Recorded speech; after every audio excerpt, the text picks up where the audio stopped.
हमें देते रहे और हमारे बच्चों को यह लाभ मिलता रहे। अगली श्रृंखला कार्यक्रम को आगे बढ़ाते हुए हम कार्यक्रम के मुख्य विषय की ओर चलते हैं, जिसका उद्देश्य बालकों का चहुमुखी विकास करना है और पेरेंट्स को जागरूक करना है। तो मैं आगे के कार्यक्रम के लिए आमंत्रित करती हूँ आदर्श चौरसिया लेडीज क्लब की executive vice president Shrimati Meera Rakesh ji Chaurasia को। आदरणीय मीरा जी। धन्यवाद कल्पिता जी, and good morning everyone. It's my pleasure to introduce someone who is a true inspiration in the world of education and personal development, Professor Dipankar Vanik. With a remarkable career spanning over 18 years, Professor Vanik has dedicated himself to not only teaching but also shaping the future of countless students. A former lecturer of VNIT and a holder of both BE and ME by research, Professor Banik has an extensive background in education. His expertise, however, goes beyond uh, traditional classroom. He is a seasoned educator in K-12 CBSE mathematics and has been instrumental in training students for national level exam, including JEE and NTA exam. His expertise also extends to aptitude and reasoning-based exams like SCAT, IPMET, NDA, UPSC, CLAT, and more, where his strategies have helped thousands of students realize their dreams. Professor Vanik's influence is not just confined to the classroom. He is an ample trainer with Macmillan Education, where he trains CBSE school teachers and has been invited as an expert speaker and trainer in over 200 schools and colleges across India. His workshop on topics such as maths, uh, easy, power parenting, career mentoring, and even how to handle gadgets efficiently and effectively have helped transform both students and parents alike. Additionally, Professor Vanik is a content carrier in a tech space, sharing his knowledge and innovative teaching method with a larger audience. Today, we are fortunate to have him with us, and I am sure his insights will inspire and motivate all of us to strive for excellence in every aspect of our lives. Please join me in welcome Professor Dipankar Vani. Sir. Thank you. कल्पिता जी, over to you. बहुत बढ़िया मीरा जी।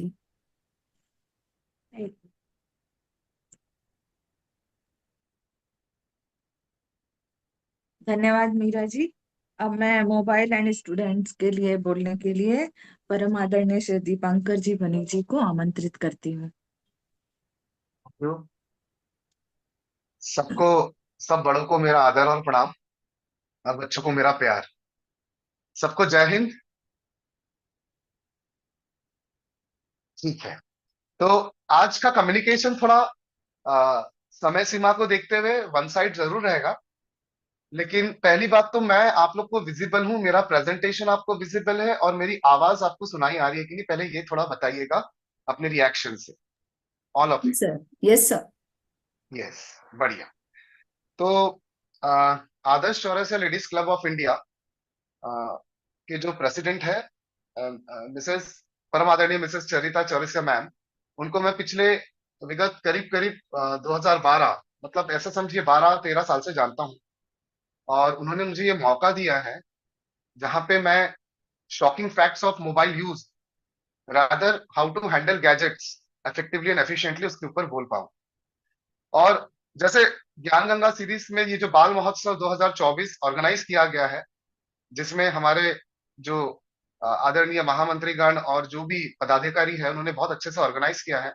इसका लोगो जब मैं पढ़ रहा था, हौसलों की उड़ान, तो मैं 2 लाइन बोलते हुए डायरेक्ट फैक्ट्स एंड फिगर्स पे आऊंगा ताकि बच्चे का इंटरेस्ट बना रहे। सो हौसलों की बात जब होती है तो मुझे राहत इंदौरी साहब का जो लाइन याद आता है। मैं पेश करता हूं आपके सामने ये दो लाइन, थोड़ा ध्यान दीजिएगा। कभी महक की तरह हम गुलों से उड़ते हैं। महक मतलब खुशबू, गुल मतलब फूल। कभी महक की तरह हम गुलों से उड़ते हैं, कभी धुएं की तरह हम पर्वतों से उड़ते हैं। ये कैचिया मतलब ऑब्स्टेकल्स ऑफ लाइफ। ये कैचिया क्या खाक रोकेगी हमको उड़ने से? हम पंखों से नहीं, हौसलों से उड़ते हैं। तो हमारी उड़ान हौसलों से होती है। और आज के तारीख में ये हौसला बहुत ज्यादा जरूरी है हमारे बच्चों में, ताकि ये जो आईओटी है, इंटरनेट ऑफ थिंग्स है, जो हमारे पूरे जनरेशन को, है ना, घेर में ले चुकी है, इससे हम जूझ पाए।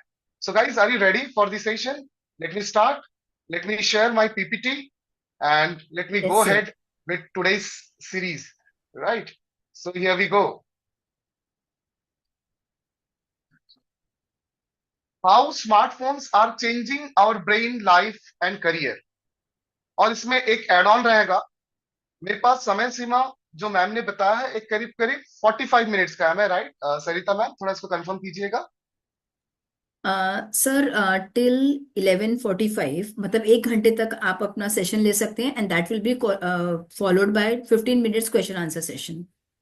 चलिए, मेरे पास 1 आवर है। मैंने इंडेड 45 मिनट्स को मेटिकुलसली प्लान किया, तो 1 आवर है तो मैं और इत्मीनान से कर सकता हूँ। चलिए, thank you. So how to handle smartphones. We say smartphones because आपको ये पता ही होगा कि आप जो बोल भी रहे हो अपने मम्मी से, अपने डैडी से, वो भी आपका स्मार्टफोन सुन रहा है। आप जो हरकतें कर रहे हो उसको भी गूगल असिस्टेंट और कुछ ऐसे वहां पे सेंसर्स है जो आपको सेंस करके आपका पूरा बायोडाटा, आपका केवाईसी, है ना, knowing your kid, knowing your child, सब कुछ जनरेट कर ले रहा है। सो सबसे पहले तो हमको ये पता होना चाहिए, आज का एजेंडा ये है कि ये एडिक्शन, ये जो स्मार्टफोन की जो आदतें हैं, ये दिन प्रतिदिन इतनी जो बढ़ रही है, उसका रीजन क्या है और उसका इम्पैक्ट क्या है हमारे बच्चों पर, है ना। मेरा बेसिक कंटेक्स्ट यहाँ पे बच्चे हैं, क्योंकि ये बाल महोत्सव है। तो मेरा सबसे रिक्वेस्ट है कि हम लोग बच्चे के कंटेक्स्ट में बात करें, क्योंकि ये हमारे भविष्य है, ये हमारी नींव बनाने वाले हैं, आने वाले जनरेशन। आज हम जब इंटरनेट की बात करते हैं और मोबाइल की बात करते हैं, किसी की बात करते हैं, इसको एक वर्ड से हम बोल सकते हैं। उस वर्ड का नाम है एआई। एआई का फुल फॉर्म, आप लोग जिनको रिप्लाई करना है तो एक ही अभी जरिया है आपके पास, आप चैट बॉक्स के थ्रू कर सकते हैं। एआई का फुल फॉर्म है आर्टिफिशियल इंटेलिजेंस, राइट। बट मेरा ऐसा मानना है, देखिए बहुत सिंपल सी बात है कि एआई आज के तारीख में, आप मेडिकल में जाइए, बड़े सुपर स्पेशलिटी हॉस्पिटल में जाइए, वहां पे आपको इतने सारे इंस्ट्रूमेंट्स मिलेंगे, है ना। चाहे वो आपका एमआरआई करना हो, चाहे आपको कोई टेस्ट करना हो।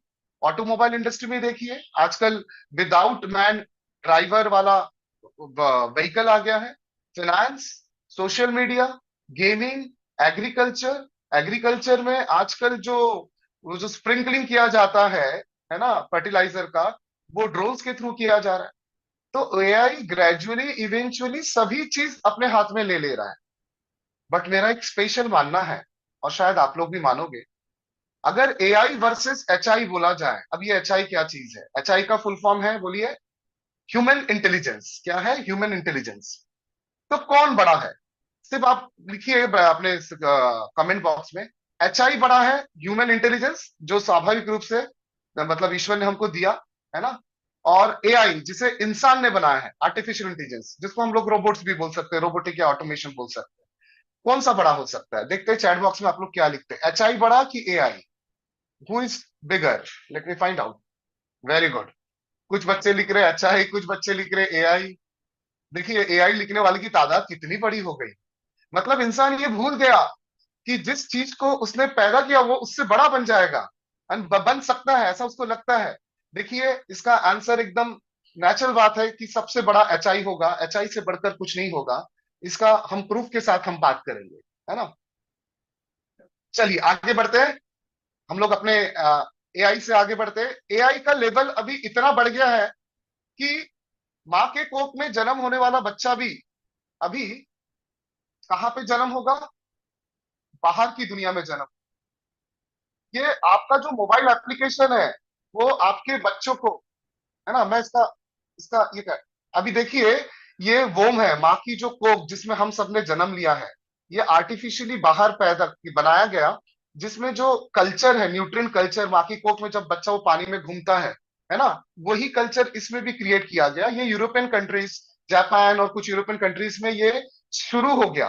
पीपल आर गोइंग इनफर्टाइल, और यहां तक कि बच्चा जब पैदा होगा उसके दिमाग में चिप करके मोबाइल के थ्रू उसका प्रोग्रामिंग भी कर सकते हैं उसके दिमाग में। जापान, बल्गेरिया, साउथ कोरिया, यहाँ पे ये इम्प्लीमेंटेशन शुरू हो गया है।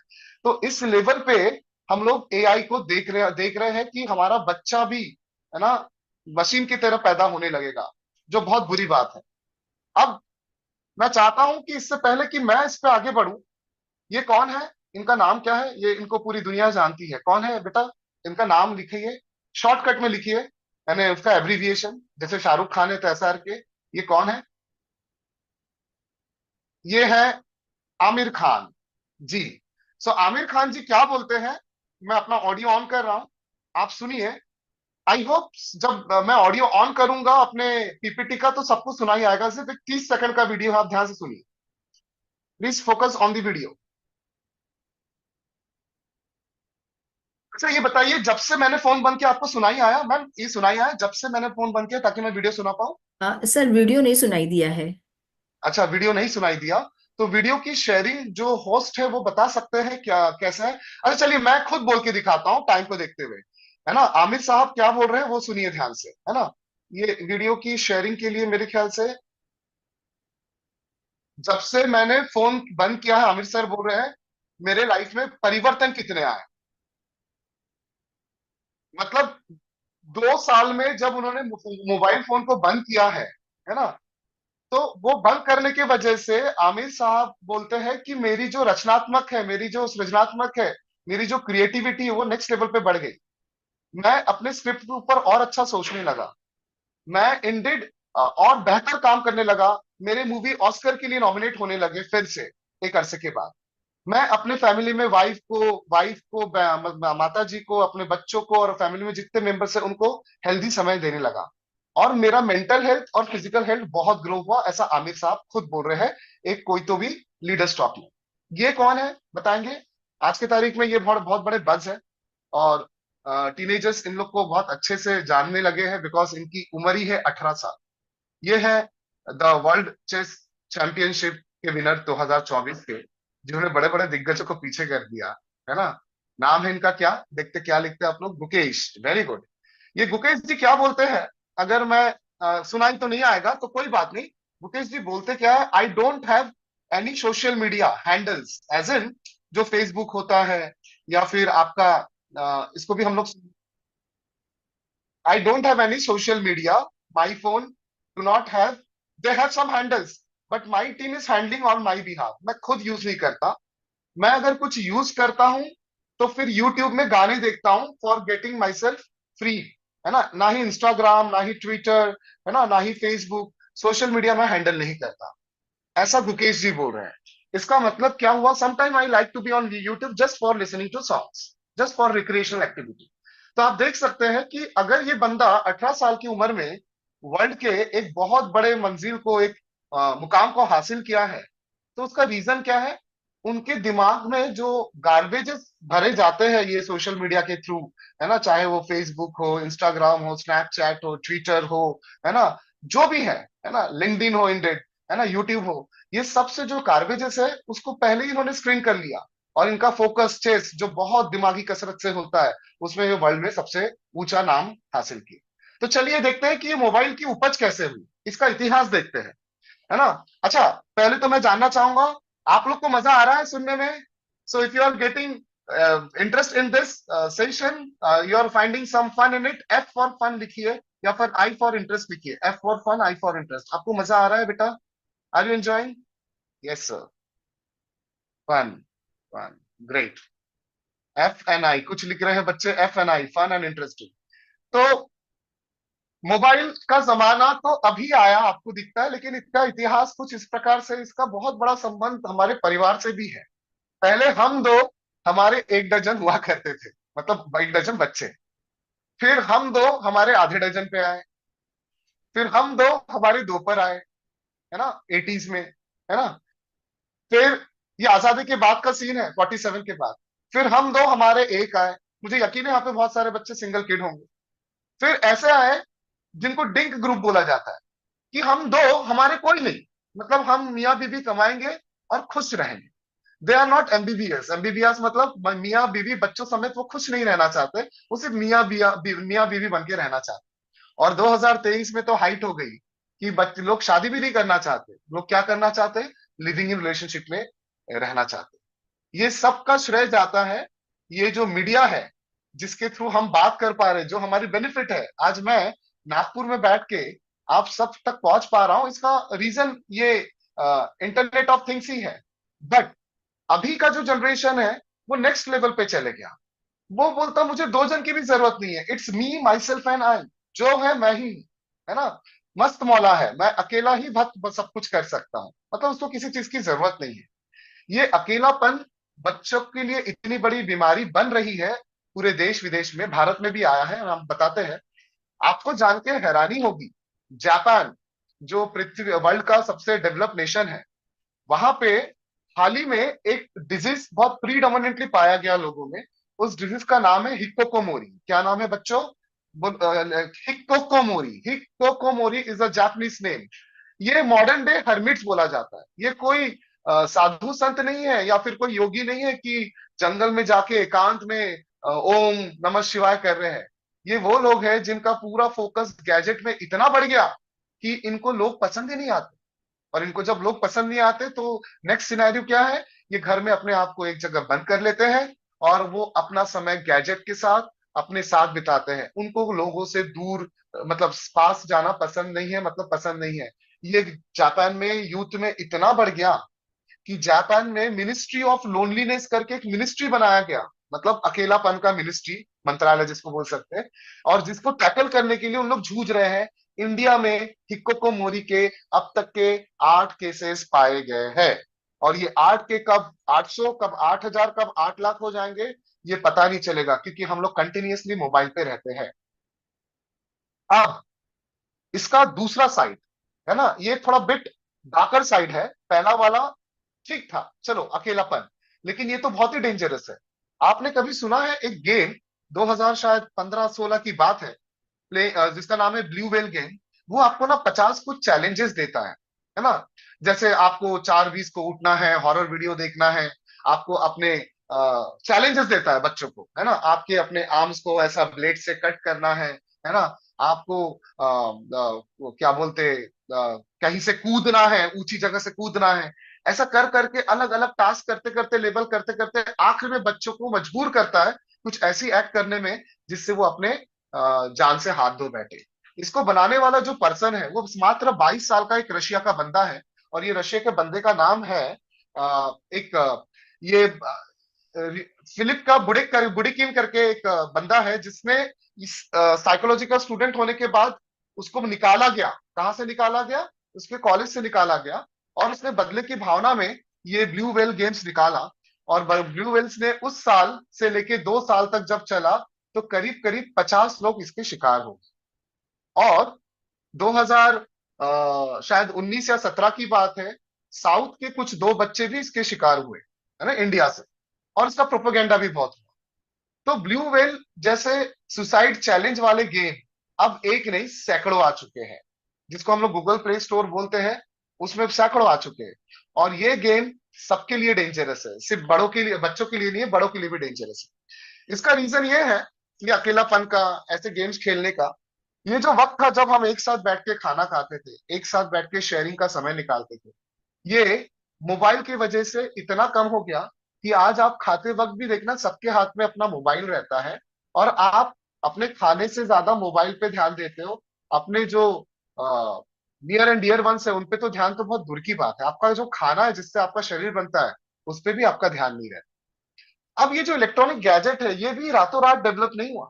ये जो अकेलापन है ये भी रातों रात डेवलप नहीं हुआ। मैंने आपको बोला ना, हम दो हमारे एक डजन से लेके जो सफर शुरू हुआ, हम दो हमारे एक भी नहीं, और फिर हम ही हम है, जो है हम है। तो ये जो जनरेशन है हम ही हम है, जो किसी की सुनने के लिए तैयार नहीं है। और अगर उसको बोला जाए तो वो अपनी मन की करने की कोशिश करता है। ये जनरेशन को हम लोग अल्फा जनरेशन के रूप में देख। तो 1930 से 30s में आप देखो टीवी का जो फॉर्मेट था वो कैसा था। 50s में कैसा था, 60s में, 80s में, 2000 में। आपको याद होगा 2000 में जब शायद 1999 में फिफ्थ पे कमीशन ऐसा कुछ लगा था, तो सबने टीवी ली थी कुछ इस प्रकार से, टीवी ओनिडा की, सैमसंग की, ऐसे टीवी निकलती थी। और 2010 तक हम लोग थोड़ा सा और you know electronically more evolve हम लोग टीवी देखने लगे। इसी प्रकार से मोबाइल का जो इंसेप्शन हुआ 1983 में हो चुका था। One of the oldest company Motorola, उसने अपने आप को डेवलप करते करते करते करते 1998 में, 1996 में मोटोरोला ने फ्लैप वाला मोबाइल निकाला। आप देख सकते हैं यहाँ पे फ्लैप वाला मोबाइल है ना, there is a flap mobile, this is a flap वाला मोबाइल। फिर वो डेवलप करते करते करते एक नई कंपनी आई 1998 में, नोकिया। और नोकिया का ये वाला मोबाइल, ये इतना तगड़ा मोबाइल हुआ करता था कि लोग बोलते हैं अगर झगड़े में किसी को इसको फेंक के भी मारे, इसका मिसयूज बोल सकते हैं, तो उसके सर पे चोट लगने से खून निकल आएगी, या फिर ये कहीं से गिरे तो भी डिसमेंटल होगा लेकिन वापस जोड़ के इसको चालू कर सकते, इतना रॉबस्ट इसका डिजाइन है ना। इसका इस्तेमाल मुझे यकीन है हमारे आदर्श चौरसिया लेडीज क्लब में सारे जो हमारे जो मेंबर्स है उन्होंने सबने कर चुके, जो पुराने लोग हैं हमारे एज के जो लोग हैं, है ना, सबने यूज किया। फिर धीरे धीरे ये नोकिया ने अपने आप को डेवलप करते करते थोड़ा सा और डेवलप हुआ। इसमें आप देखो फिर एक नया डेवलपमेंट आया ब्लैकबेरी का। ब्लैकबेरी उस वक्त का एप्पल जैसा माना जाता था, है ना, ब्लैकबेरी बहुत बस था उस वक्त, हमारे वक्त 2005 में। और फाइनली सोनी पिक्चर में आया, और फिर सैमसंग आया, और उसके बाद एंड्रॉइड आ गया, है ना। क्योंकि नोकिया ने अपने आप को अपडेट नहीं किया, तो वो मार्केट शेयर में अभी ऑलमोस्ट ऑब्सोलीट हो गया, मतलब उसका मार्केट शेयर बहुत कम हो गया। अभी नोकिया का कोई जानता नहीं, अभी सैमसंग को, वन प्लस को, है ना, आईफोन को, है ना, इन सबको जानता है। इसका मतलब अपने आप को अपग्रेड करना भी जरूरी है। तो ये सब क्यों हो रहा है, ये मोबाइल कंपनी अपने आप को अपग्रेड क्यों कर रही है, क्यों कर रही है? Because the requirement is increasing day by day, है ना। पहले हम लोग हफ्ते में या महीने में एक बार मुश्किल से बाहर, पहले तो साल भर में 6 महीने में एक बार जाते थे, फिर महीने में एक बार बाहर खाने जाते थे, फिर ऐसा हुआ एक हफ्ते में एक बार जाने लगे, अभी 3 टाइम के खाने में रोज का एक टाइम बाहर खाना हम खाने लगे। तो कस्टमर का जो नीड है उसको केटर करने के लिए, है ना, इलेक्ट्रॉनिक्स टेलीकम्युनिकेशन का इवोल्यूशन इतना ड्रामेटिकली ड्रास्टिकली हुआ कि मोबाइल आज आप लोग का बिना मोबाइल के आप लोग चल नहीं सकते। उसको हम लोग सेकंड वाइफ भी बोलते हैं, है ना। अगर कोई शादीशुदा है तो उसकी फर्स्ट वाइफ उसकी बीवी, उसकी सेकंड वाइफ वो मोबाइल बन जाता है ना। बच्चों का सिबलिंग एक एडिशनल सिबलिंग बन जाता है, उसका भाई उसका दोस्त बन जाता है। तो मोबाइल बिना काम चलता नहीं है। पहले मोबाइल वैटसन के जमाने जब नया नया निकला था, वो बेसिक कम्युनिकेशन एक मैसेज देने के लिए हुआ करता था। ग्रेजुअली इवेंचुअली 1876 से लेके अभी तक के अगर आप सफर देखोगे, पहले हम लोग टेलीग्राम के थ्रू या फिर चिट्ठी के थ्रू फिजिकल फॉर्म में हम लोग एक दूसरे से कम्युनिकेशन करते थे। फिर हम लोग ग्रीटिंग्स के थ्रू करने लगे, अभी स्माइली के थ्रू करने लगे, अभी तो वीडियो कॉल्स आ गए, अभी वर्चुअल रियलिटी सामने आ रही है, ऑगमेंटेड रियलिटी आ रही है, जहां पे आपका फिजिकल डिजिटल फॉर्मेट जाके किसी के सामने मटेरियलाइज होगा और वो उसको विश करेगा कि हैप्पी बर्थडे, है ना, या फिर हैप्पी मैरिज एनिवर्सरी। इस लेवल तक के हमारा डिजिटलाइजेशन हो रहा है। और ये डिजिटलाइजेशन होने का रीजन एक वर्ड में अगर हम बोले, उसका रीजन है एक्सपेक्टेशंस। आप देखिए बच्चों की, हमारे जो एक्सपेक्टेशंस है हमारे खुद के मम्मी डैडी से, मम्मी डैडी का हमारे से, टीचर लोग का हमसे, ये ना बढ़ते जा रहा है, दिन प्रतिदिन बढ़ते जा रहा है ना।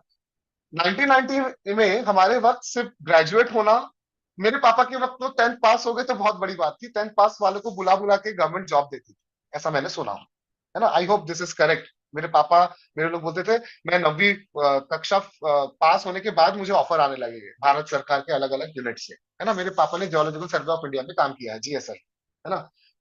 1990 तक आते आते तक ग्रेजुएट होने के बाद सरकारी जॉब मिल जाए ये बहुत है। लेकिन 2020 जस्ट कोरोना के वक्त का सीन बताता हूँ कि इंसान एमबीए होने के बाद भी जॉबलेस है, या 15-20-25 हजार का जॉब करता है अगर वो मीडियोकर कॉलेज से है। अगर आईएम से और बड़े टॉप नॉच बी स्कूल से है तो शायद उसको एक अच्छा जॉब भी मिल जाए, बट ऐसे बहुत कम लोग होते हैं, है ना। नाउ बेसिकली हम लोग को गैजेट का इस्तेमाल ज्यादा करना इसलिए पड़ रहा है बिकॉज हमारा एकेडमिक लोड बढ़ गया, हमारा करियर का लोड बढ़ गया, हमारे एक्स्ट्रा करिकुलर एक्टिविटीज बढ़ गए। तो हमारे पास तीन जो शक्ति डेवलप करना है, problem solving skills, lateral thinking की स्किल्स, है ना, क्रिएटिविटी जिसको बोल सकते हैं, और डिजिटल लिटरेसी, ये दिन प्रतिदिन बढ़ते जा रहा है। आज हम लोग ऑनलाइन जो वर्कशॉप ले रहे हैं, how to handle gadgets, what are the shocking facts and figures about mobile and cyber security, ये जो चीज है, ये अपडेट आपको क्यों किया जा रहा है? ये आपको आपके जो डिजिटल लिटरेसी में बहुत काम आएगा। This is the kind of digital literacy which our Bal Mahotsav is offering you. Try to understand online learning and digital world corona के बाद से शूटअप हो गया, ये आप लोग सब एग्री करते हैं कि नहीं? उसके पहले ठीक ठाक था। Do you agree? Right A for agree. कि हमारा 2019 तक, जब तक के इंटरनेट भी ओके ओके था, भारत की बात की, और ऑनलाइन फिजिकल एजुकेशन ज्यादा प्रीडोमिनेंट था। लेकिन 2020 के बाद से हुआ क्या, कोरोना ने मजबूरी में एक नई पैरेलल एजुकेशन सिस्टम को जन्म दिया। एक एजुकेशन सिस्टम है स्कूलिंग, जिसमें आप लोग पढ़ते, और एक पैरेलल एजुकेशन सिस्टम है कोचिंग, जो आप लोग स्कूल के बाद, कॉलेज के बाद जाते। और तीसरा अभी बन गया एडटेक कंपनीज। फॉर एग्जांपल कुछ नाम लेना चाहूंगा, बायजूस हो गया, हालांकि बायजूस डाउनफॉल में है, वेदांतु हो गया, अनअकैडमी हो गया, अभी फिजिक्स वाला है। तो ऐसे काफी कंपनीज बूम हो गए, है ना। बच्चे लोग कोचिंग से ज्यादा घर पे बैठ के अपने टैब में, अपने मोबाइल में ये देखने लगे क्या, अपने जो एजुकेशनल वीडियोस है। परफॉर्मेंस का प्रेशर किसको नहीं है? आपको लगता है सिर्फ बच्चों को है? बच्चों को तो एकेडमिक का है, बड़ों को अपने जॉब में परफॉर्मेंस का है, और जो हमारे बुजुर्ग लोग हैं, उनको ये परफॉर्मेंस है कि उनको रिकॉग्निशन मिले, उनको कोई बात करे, उनको कोई शेयर करे। तो pressure is everywhere, competition is everywhere, irrespective whether you are of the teenage group, या फिर आप अडल्ट ग्रुप में हो। अडल्ट में वर्क प्लेस में प्रेशर होता है, तो एल्डरली लोग को रिकॉग्निशन, मेमोरी, कॉन्सेंट्रेशन प्रॉब्लम में उनका अपना प्रेशर बना रहा है। सो ये प्रेशर एक्चुअली होता कहाँ पे? प्रेशर आपके ब्रेन में होता है। अब ये जो ब्रेन है, उसका मोबाइल से क्या संबंध है, वो भी हम लोग देखेंगे। ब्रेन में किस चीज का प्रेशर होता है? कि हर एक बच्चे को बनना है सुपर किड। सुपर किड मतलब माता पिता चाहते हैं मेरा बच्चा टॉप करे स्कूल में, मेरा बच्चा एक्स्ट्रा करिकुलर एक्टिविटीज में भी अच्छा करे, अच्छे से क्रिकेट, फुटबॉल या जो भी गेम उसका पसंद है ना, आउटडोर गेम्स। मेरा बच्चा डांस करे, है ना, मेरा बच्चा अच्छे से गाए, मतलब उसको ओवरऑल सुपर किड बनाना चाहते है ना। उसको हम लोग बोलते हैं jack of all master of none, मतलब सब कुछ उसको थोड़ा थोड़ा आएगा, बट किसी में मास्टरी नहीं आएगी। अब हस्बैंड वाइफ, माता पिता को एक दूसरे पर अपेक्षा है ना। हस्बैंड सोचता है वाइफ ये कर ले, वाइफ सोचती है हस्बैंड ये कर ले। और सुपर एम्प्लॉय बनने की जो जद्दोजहद है, सबको चाहिए कि उसके जो की परफॉर्मेंस एरियाज है वो बेस्ट हो, और उसको बेस्ट रिवॉर्ड मिले, उसके अप्रेजल्स हो। तो सब पे प्रेशर है, और प्रेशर किस पे है? ब्रेन पे है। जैसे आप जानते हैं, दो प्रकार के ब्रेन होते हैं, left brain, right brain. Left brain आपका गणित करता है, मैथ्स करता है, और राइट ब्रेन इमोशन करता है। ये दोनों ब्रेन के साथ जो खेलता है, वो आपका गैजेट खेलता है, बहुत अच्छे से खेलता है ना। अब हमको ये समझना है कि गैजेट्स पे जाने से पहले ये हमारे चार हॉर्मोन्स को इफेक्ट करता है। हमारे ब्रेन के जो चार हॉर्मोन्स है, कुछ इस प्रकार से है। देखिए, डोपामिन जो है, जैसे इसको रिवॉर्ड केमिकल बोला जाता है। ब्रेन में ये सब केमिकल का ये सिक्रेट करता है, एक तरीके से एक द्रव्य है, एक व्हाट वी से एक हार्मोन है, जो हमारे ब्रेन में बायोलॉजिकली वो सिक्रीट होता है, एक्चुअल में सिक्रीट होता है। तो डोपामिन क्या कब सिक्रीट होता है बच्चों? जब आपको कोई फूड खा के, जैसे गुपचुप खा लिया तो आपको अच्छा लगा, है ना, आपने कोई टास्क कंप्लीट कर लिया, वाव फैक्टर आ गया। ये सबका संबंध इंटरनेट से है, मोबाइल से, इसलिए इसको बैकग्राउंड हम दे रहे हैं, फिर हम लोग डायरेक्ट पॉइंट पे आ जाएंगे। डोपामिन ये हो गया। ऑक्सीटोसिन क्या हो गया? जैसे आपकी मम्मी ने आपको हक किया, बेटा बहुत मेहनत करता है, कितना अच्छा है तू, मेरा लाडला बेटा है ना। सोशलिंग करना, फ्रेंड्स के साथ मिलना, है ना। सो एनिमल्स, जो पेट एनिमल्स है, उनके द्वारा प्यार पाना, उनको प्यार देना, तो लव हार्मोन को बोलते हैं ऑक्सीटोसिन। एंडोर्फिन्स क्या होता है? जैसे आप देखना, कभी कभी बहुत सारे लोग बोलते हैं मैंने वर्कआउट किया, जिम किया, एरोबिक्स किया, है ना, योगा किया, तो आई फील सो रिलीव्ड। तो endorphins are the painkiller, natural painkiller. जहां पे आपने कोई एक्सरसाइज कर लिया, कोई कोई एक्टिविटी कर लिया, कोई म्यूजिक सुन लिया, तो आपको एंडोर्फिन रिलीज होता है। और एक सेरोटोनिन होता है, जो नेचुरली आप, जो नेचर के साथ जब आप जाते हो, अचानक आप बहुत दुनियादारी से बहुत कुछ दिन के लिए मान के चले फ्री होना चाहते हो, तो आपने कोई मेडिटेशन कैंप में चले गए, है ना, कहीं आप घूमने चले गए, है ना, तो वहां से सेरोटोनिन मिलता है। ये चारों चीज को अफेक्ट करता है हमारा मोबाइल। अब देखिए, आपके पापा के पापा, मतलब दादा परदादा से अब तक के जो सफर है वो कुछ इस प्रकार से है कि वर्ल्ड वॉर 2 के पहले एज सच गैजेट्स या फिर मशीनरीज बहुत कम थे। फोर्ड करके एक कंपनी थी, है ना, तो फोर्ड करके कंपनी से जो शुरू हुआ कार का डिजाइन, फिर वो टोयोटा में आया, फिर अभी टेस्ला जो हमारे एलॉन मस्क का है, और अभी टेस्ला ने height of you know automobile industry में जो उन्होंने टेक्नोलॉजी की हाइट की वो है ऑटोनोमस व्हीकल्स, मतलब फ्री फ्रॉम ड्राइवर्स। यहां तक के सफर तय हुआ फ्रॉम 1939 वर्ल्ड वॉर 2 से लेके 2016 तक, है ना। फिर हमारे जो चॉइसेस है गेम्स के वो भी बदले। रोलर स्केट से शुरू होके अभी फिजेट स्पिनर आ गया। फिजेट स्पिनर सब बच्चे जानते होंगे, आपने आजकल वो हॉलीवुड मूवीज में देखते हो ना, कि जैसे क्या था वो स्पाइडरमैन या जो भी मूवीज होगी, I am not fond of that movies. So वो उसमें वो खड़े होके ऐसा उड़ता है, तो जैसा फिजेट स्पिनर, है ना। और स्मार्ट स्पीकर्स तो आ गए, अलेक्सा आ गया, है ना, आप उससे बात करके आप अपने चॉइस बता सकते हो, आप नॉलेज ले सकते हो। तो इस लेवल तक के ये जनरेशन डेवलप हुआ। तो हमारा जनरेशन, मतलब हम जो जनरेशन में, जैसे मैं जेन जी जनरेशन में हूं, और मैक्सिमम बच्चे अभी जो है वो अल्फा जनरेशन में आ गए। अल्फा जनरेशन के बच्चों को ज्यादातर चीज ऑन पेपर पसंद नहीं आई, ऑफ पेपर पसंद आती है। उनको कोई भी चीज जो anything which is related to digital, that appeals them more than what is physical. तो आप देख सकते हो उनका लर्निंग स्टाइल वर्चुअल हो गया। आप देखिए ना, यहाँ पे दिया हुआ है, उनका लर्निंग स्टाइल क्या हो गया, वर्चुअल हो गया, है ना। उनका जो आइकनिक कार है वो अभी उनको कार चलाना भी रास नहीं आएगा, ऑटोनोमस हो गया। आइकॉनिक टॉयज फिजेट स्पिनर हो गया। लीडरशिप स्टाइल, उन लोग को मोटिवेशनल, हमेशा उनको पुश करना पड़ता है, सेल्फ मोटिवेटेड नहीं है ना। दे आर लाइक, क्रिएटिविटी उनकी बड़ी है, but that creativity requires tools, that is AI driven tools, artificial intelligence tools. Natural tools उनके पास एक भी नहीं है। पहले कुछ प्रोग्राम्स देखते थे, ब्रेन को कुछ प्रोग्राम से सर्व किया जाता था दूरदर्शन में, है ना, श्रीमान श्रीमती, नुक्कड़, बुनियाद। लेकिन आज नेटफ्लिक्स ओटीटी प्लेटफॉर्म आपके चारों हॉर्मोन्स को बैडली डिस्टर्ब कर रहा है। कोई भी हार्मोन को चैन से डेवलप होने नहीं दे रहा है। सो नेचुरल जो ग्रोथ है ब्रेन की वो स्टक हो गई बच्चा। और इसका रीजन है नेटफ्लिक्स में अनसेंसर्ड चीजें परोसी जा रही है ना। ओटीटी प्लेटफॉर्म, है ना, ओटीटी प्लेटफॉर्म के नाम पर, चाहे प्राइम वीडियो हो, नेटफ्लिक्स हो, है ना, इंडिड यूट्यूब अभी पेड वाला वर्जन जो है, इसमें ऐसे ऐसी चीज परोसी जा रही है जो मेरे को बड़ा बड़ा बुरा लगता है कि इसके ऊपर ना कंट्रोल पेरेंट्स का है ना खुद बच्चों का है। कई सारे ऐसे सीरीज होते हैं जिसमें बहुत सेंसुअल चीज, बहुत पोर्नोग्राफिक चीज, बहुत मतलब क्रिमिनल चीज सर्व किया जा रहा है, और ये बच्चे लोग को समझ में नहीं आ रहा, because they are tethered, they are attracted toward it.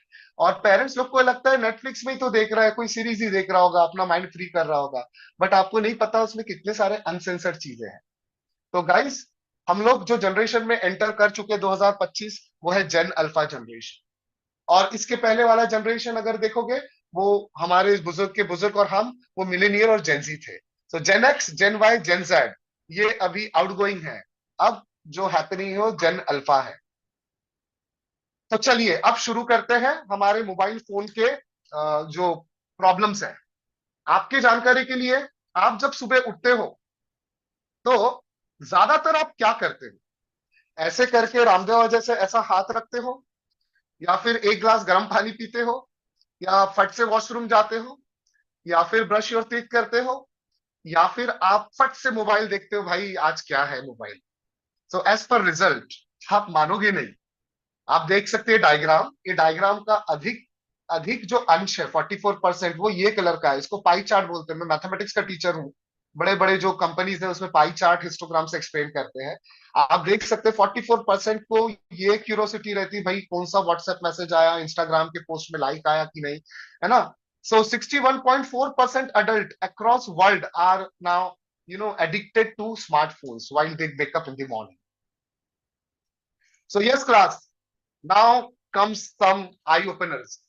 आपको पता है आप सभी एक वर्चुअल डिजीज से पास हो रहे हो। ये डिजीज के बारे में ना कोई डॉक्टर बात करता है, ना माता पिता करते हैं, ना टीचर बात करता है। वो डिजीज का नाम है। अच्छा, पहली बात थोड़ा सा, क्योंकि वन साइडेड है ना, तो मेरे को देख लेते हैं। पहली बात बताइए, आप लोग को मजा आ रहा है? Are you getting the fun? F for fun, और are you getting the information properly? I for information, F for fun लिखिए, I for information. Are you enjoying the entire thing? क्योंकि हम अभी बहुत टेक्निकल चीज से आए, interesting. Thank you Ishanvi, Chhavi, thank you Saloni बेटा, थैंक यू पूजा। चलो, अब नोमोफोबिया। नोमोफोबिया क्या है बच्चा? नोमोफोबिया होता है, अगर आप गूगल करोगे तो भी पता चल जाएगा, लेकिन मैं इसको डायग्रामेटिकली बताता हूँ। नोमोफोबिया जो है वो ऐसा है: the average smartphone user checks their device 80 times a day. ये स्मार्टफोन को हम लोग 80 टाइम्स अ डे चेक करते हैं। और कितने सारे क्लिक्स होते हैं पता है एक दिन में? 2617 क्लिक्स। Can you imagine? इसकी वजह से आजकल हम जैसे बड़ों को भी कंधा दुख रहा है ना, स्पाइन में प्रॉब्लम आ रहा है, बच्चों के फिंगर्स में आजकल मैं देखता हूँ वो कुछ पट्टी बांधे हैं, है ना।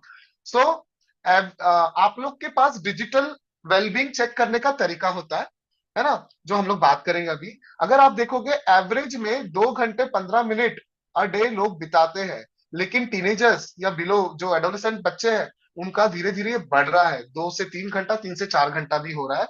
उन लोग मोबाइल के आड़े, उन लोग बहुत सारे ऐसे एक्टिविटीज भी कर रहे हैं जो उनको खुद को नहीं समझ में आ रहा। They are tether to it, they are attracted towards that, है ना। So 75% of the all users bring their phones to the bathroom. कुछ लोग ऐसे भी है जो बाथरूम तक अपने फोन को लेके जाता है, इतने एंजाइटी है उनके, right. 80% of the smartphone users check their phones within 1 hour of waking up. ये भी है। ये सारे इस सारे चीज को नोमोफोबिया बोलते हैं। नोमोफोबिया मतलब कि anxiety of not having phone और not seeing the updates in the phone. आपको एक एंजाइटी रहता है, अरे क्या चल रहा है दुनिया में, है ना, अपडेटेड हूं कि नहीं हूं, मेरे वो इंस्टाग्राम के पोस्ट को किसी ने लाइक किया कि नहीं किया। तो इसके वजह से आपके चारों हॉर्मोन्स बैडली अफेक्टेड होते हैं। इंडिया में हर 4 में से 3 लोगों को नोमोफोबिया है। आप यकीन मानो, आप अपने माता पिता से पूछो, आप खुद से पूछो, ये कितनी बड़ी सच्चाई है। हमारे बच्चों को तो है ही है, बड़ों को भी बहुत ज्यादा बढ़ गया, because of the kind of work they are doing, है ना। See, when I say this, I am not negative. जरूरत भी है फोन की, लेकिन कितनी जरूरत है, क्या जरूरत है, वो भी हम देखें, है ना। मैं इस बीच थोड़ा सा जानना चाहूंगा ताकि आई कैन आर्टिकुलेट। मेरे पास और 25 मिनट्स है, Sarita ma'am. Do I have 25 more minutes? Yes sir, yes sir. चलिए चलिए, ठीक है। सो नाउ बेटा, all of you focus. Now I will be going through the entire blueprint of mobile जो आपको अफेक्ट करता है। प्लेजर लूप भी प्रॉब्लम है। प्लेजर लूप का मतलब क्या होता है? जैसे ही मैंने हाथ में फोन लिया, तो मेरे मन में एक इंटरनल खुशी होती है जिसको हम लोग डोपामिन बोलते हैं। You feel happy. जैसे इसको रख दिया, वो डिक्रीज हो जाता है। तो you are hampering, you are creating an obstacle in the natural you know reward loop, just as dopamine, है ना। आप सेल्फ ड्रिवन नहीं होते हो, आपको कोई चीज चाहिए गैजेट के रूप में ताकि आप सेल्फ ड्रिवन बनो। एक्सेसिबिलिटी एंड डिले डिस्काउंटिंग, ये क्या चीज है? इतना बड़ा डिटेल हमको नहीं पढ़ना है। हम लोग को पता है कि 2023 तक करीब करीब 85.82%, मतलब हर 100 में से 85 लोग वर्ल्ड के पास ऑलमोस्ट स्मार्टफोन आ चुका है। आज एक गाड़ी वाला आया, घर से कचरा निकाल के, पास से लेके सब्जी भाजी बेचने वाली हमारी जो ताई है, जो बाई है, जो बेचती है, उसके पास भी मोबाइल फोन है। और इसका एडिक्शन इतना ज्यादा बढ़ गया। और लोगों को ना, ये जो मोबाइल में जो ऑफर्स आते हैं, पेटीएम पे, फोन पे, अभी हाल ही का इंसिडेंस मैं आपसे शेयर करूंगा। हैदराबाद का एक बच्चा 16 साल का, एक ऐसे चीज से वो जो डिस्काउंटिंग बोलते हैं ना, उसको ऐसे चीज से, गेम से अट्रैक्ट किया गया जिसमें उसको मिनिमम 100 रुपए पहले पे करना। तो उसने अपने मम्मी के फोन से, her mom is IT IT field की है, उनकी पगार होगी पर मंथ 2 ढाई 3 लाख वट एवर। तो वो अपने मम्मी के अकाउंट को समहाउ एक्सेस कर लिया। आजकल के बच्चे बड़े स्मार्ट होते हैं। और अपने मम्मी के अकाउंट से 100 रुपए से शुरू किया, करते करते उसने उस गेम के पीछे 36 लाख उसने अपने बर्बाद की। उसी प्रकार से हाल ही में, आज तक में, आज अभी हाल ही में मैं न्यूज सुन रहा था, एक डॉक्टर को फंसाया गया फॉल्स कॉल से। ये आजकल एआई अपने कॉल को, अपने आवाज को आर्टिकुलेट कर सकता है। वो अपने पापा के, मम्मी के बात में, आवाज में बात कर सकता है। वो फॉल्स कॉल से वो उसको उसको फंसाया गया और उसने 2 करोड़ गवा दिए। ये बच्चे ने अपने मम्मी के 36 लाख अकाउंट से गायब कर दिए। और ये मोहतरमा ने, जो डॉक्टर थी, जो कि लर्नेड थी, स्टिल वो फंस गई। सो ये जो एक्सेसिबिलिटी और डिलेड डिस्काउंटिंग वाला फंडा है, ये दिन प्रतिदिन बढ़ते जा रहा है। और ये बहुत ज्यादा, this is far dangerous than what alcohol does, tobacco does, cocaine और जितने भी ड्रग एडिक्शन वाली चीज है, उससे भी खतरनाक चीज है।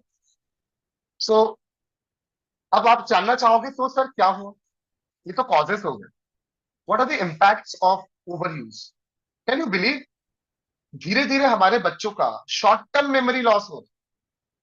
शॉर्ट टर्म मेमोरी लॉस मतलब वो हर चीज अपने नोट पैड में, अपने स्टिकर्स में, अपने मोबाइल में, बाय यूजिंग सम टूल्स वो सेव कर रहा है।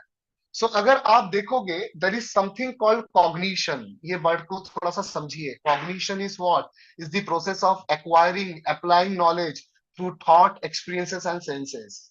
आप देखिए, आइंस्टीन जब हुए, वो जमाना कौन सा था? आइंस्टीन ने एक ऐसा थ्योरी ऑफ रिलेटिविटी लिखा जो वर्ल्ड में सिर्फ 12 से 13 लोग ही समझ पाए, जबकि उनके पास इंटरनेट नहीं था, बट उनका कॉग्निटिव माइंड एक नंबर था। उनकी मेमोरी खतरनाक थी, है ना। वो आइंस्टीन अपने घर में बैठ के पूरे ब्रह्मांड को ट्रैवल कर लेते थे, और हम मोबाइल में बैठ के ब्रह्मांड को ट्रैवल करने की कोशिश कर रहे हैं। तो आपका शॉर्ट टर्म मेमोरी लॉस दिन प्रतिदिन आपका बढ़ते जा रहा है ना। और चूंकि शॉर्ट टर्म मेमोरी एग्जॉस्ट हो रहा है, तो लॉन्ग टर्म मेमोरी तो अपने आप ही चले जाएगा। ये सबसे डेंजरस है। दूसरा, स्लीप डिप्राइवेशन। आपको पता है आपका स्लीप साइकिल कितना बिगड़ गया है?